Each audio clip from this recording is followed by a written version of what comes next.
Hey scholars, happy Black History Month. It is February. It is Black History Month. It is amazing. I am going to be doing a series on the contributions and things you might not know about Black sociologists and Black women sociologists. And today we are starting with Michelle Obama.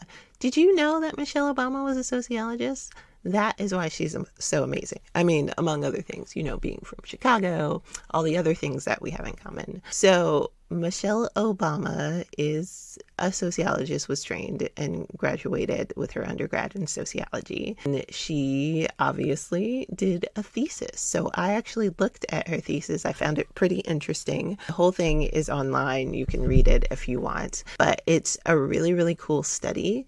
And it is a great example of being trained in the sociological imagination. So her thesis was called Princeton Educated Blacks in the Black Community. So her main question was, as you become Princeton alum, as you graduate and go out into the world being associated with this university that has been historically majority white, as a Black person who has probably come from historically majority Black neighborhoods because of the history of segregation in this country. How does that change how you feel about your ties to your community, your ties to the Black community, your ties to the white community, the American community as a whole? Being a part of this institution, how does it change you? Does it change you? Does it change people's views of how they see themselves? It's a really interesting question. And I looked through the questionnaire. Actually, the first couple questions are a little bit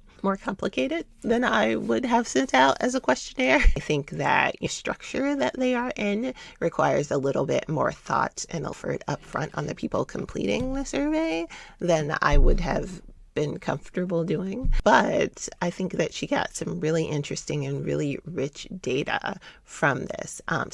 These questions are really, really interesting. And, the questions of identity and race and the ways in which people relate to each other and the ways in which you become more comfortable around other people having been exposed to them. All of this stands up to the literature about going to colleges and universities. It spins people's minds. You get exposed to people that you otherwise wouldn't be exposed to. Your roommates with people that you never would have met otherwise. And all of this is part of why education and universities are so important in opening people's minds and exposing them to other people who have different lives and different backgrounds and different cultural heritages and practices and are from different parts of the country and different parts of the world. This is part of why I think that scholars and scholarship is so important, and that it is particularly important for people in colleges and universities to take good care of themselves so that they are able to go out into the world and continue to do good work, because you have exposure to other cultures and other people that you otherwise would not have had.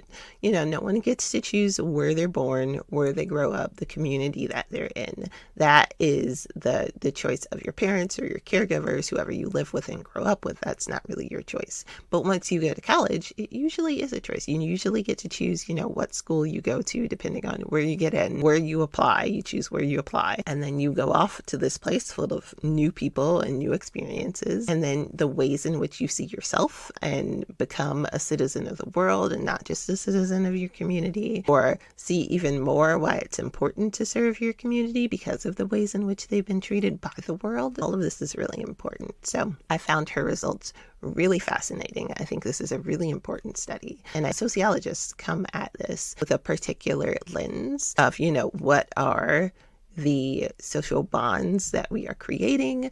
Where does this come from? How does it get maintained? And how does it morph throughout your career as a college student? There's you before you went to college, there's you during college, and then there's you as an alum after.